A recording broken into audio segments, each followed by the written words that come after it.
মনকে খুশি রাখার জন্য ঘুরে বেড়াই বন জঙ্গলে।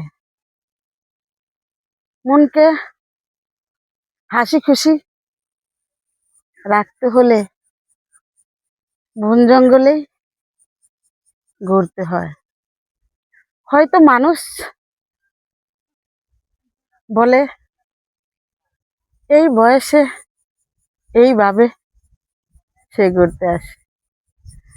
আমার মনকে আমি যা বুঝাইতে চাই এটা অন্য কেউ বুঝতে পারে না। তাই এই মনটা আমার হাসি খুশি রাখার দায়িত্বটাও আমার।